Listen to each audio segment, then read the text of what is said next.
Getting some headlines out of United Airlines on the Boeing 737 MAX. Phil LeBeau has more from Chicago. Phil.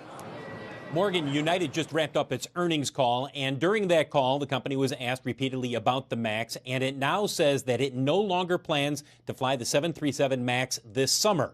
Now, that should not come as a surprise given the announcement yesterday from Boeing that it is unlikely to see the plane ungrounded until sometime mid this year. But when you look at the three U.S. carriers, remember, they officially have it off the schedule through early June. You see United planning on bringing it back on June 4th. That date is going to change, but we don't have a specific date. Again, what the company said during the earnings call, it's not going to fly this summer. Typically, the airlines look at the summer ending on Labor Day. So you're looking at least through August.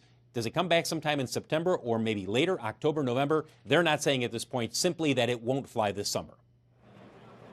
So, Phil, a question for you. How much time does it take typically when we've seen groundings in the past? Yep. The FAA gives Boeing the green light. Say it actually happens this summer for return to service.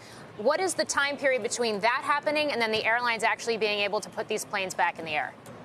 Depends on what the requirements ultimately are in terms of pilot training, and that's one of the issues being worked out here. There will likely be some simulator training that's required. Now, how quickly could an airline like United or Southwest or American do that? In terms of the schedule, when we went down and talked with the head of scheduling for American Airlines at their operations center, he said, look, at a minimum, we'd love to have at least 30 days, more likely 45 to 60 days, so that we can set up our schedule. The planes are in the right position, the crews, the maintenance, everything is in the right spot. No doubt, all the airlines will be moving as quickly as possible to get the MAX feathered back into their fleets, but it does largely depend, Morgan, on what the requirements are for pilot training, how quickly they can get the pilots into the simulator, out of the simulator, ready to go.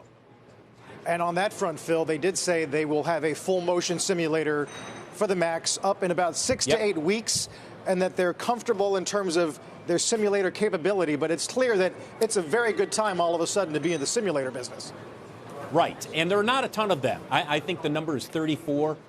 When you look at the number of simulators worldwide, that there are MAX that have MAX capabilities, and a good chunk of them are here in the United States. But when you look at an airline like Southwest, and all of the pilots, they don't have them specialized. There's no specialization saying, well, you're a MAX pilot, you're just a regular 737 pilot.